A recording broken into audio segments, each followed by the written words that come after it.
हमारा देश जहाँ पति को भगवान का दर्जा दिया जाता है, वहीं कुछ ऐसे पति भी होते हैं जो राक्षस से भी बदतर होते हैं। आज की एक्सप्लेनेशन ऐसे ही एक कपल के ऊपर आधारित है जो अपनी पत्नी को जानवर से भी बुरी तरह ट्रीट करता है। अम्मू जिसे लगता है शादी के बाद जिंदगी बहुत खुशहाल हो जाती है, वो अपने माँ बाप की पसंद का एक लड़का से शादी करती है। स्टार्टिंग में तो सारी चीजें बहुत नॉर्मल होती है, वो दोनों बहुत ही प्यार से रहते हैं। लेकिन धीरे धीरे वो आदमी जो कि एक पुलिस इंस्पेक्टर है अपना असली रूप सामने लाता है। स्टार्टिंग में तो अरविंद अम्मू को सिर्फ बातों से ही जलील करता था, कभी अकेले में तो कभी अपने दोस्तों के सामने ही। फिर एक दिन अम्मू के माँ बाप उसके घर आए होते हैं।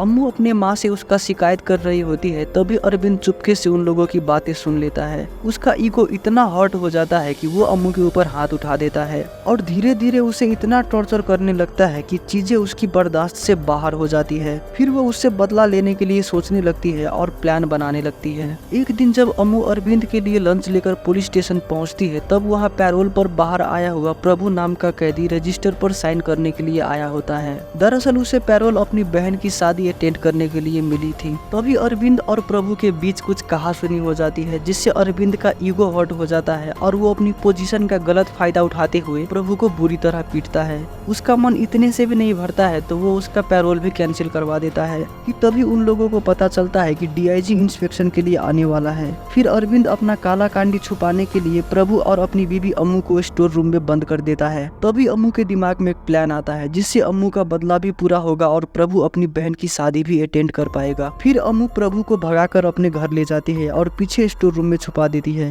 क्योंकि अम्मू को अच्छे से पता था कि पूरे शहर में प्रभु को छुपाने का सबसे बेस्ट जगह उसका घर ही है, जहां पर कोई चेकिंग नहीं होगी। अब डीआईजी अरविंद को 3 दिन का अल्टीमेटम देता है। अगर वो कैदी 3 दिनों में नहीं पकड़ा गया तो वो सब सस्पेंड हो जाएंगे। अरविंद पूरे शहर का चप्पा चप्पा छान मारता है, लेकिन प्रभु उसे कहीं नहीं मिलता।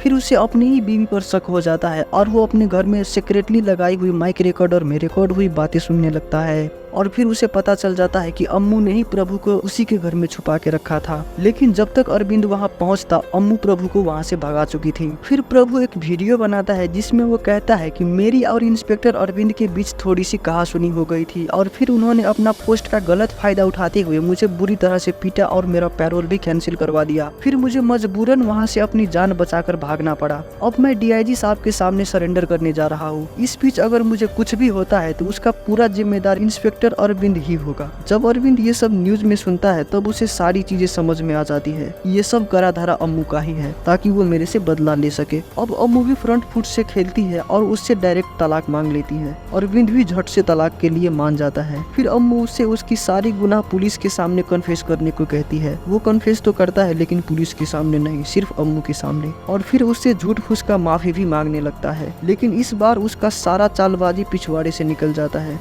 जब उसे पता चलता है कि अम्मू उसकी सारी बातें रिकॉर्ड कर रही है और उधर डीआईजी उन लोगों की बातें सुन रहा है। तभी उसे डीआईजी का कॉल आता है और उसे फौरन पुलिस स्टेशन बुलाता है। एंड फाइनली प्रभु अब अपनी बहन की शादी अटेंड कर पाता है और अम्मू को भी उस राक्षस से छुटकारा मिलता है और ये फिल्म यहीं पर एंड हो जाती है।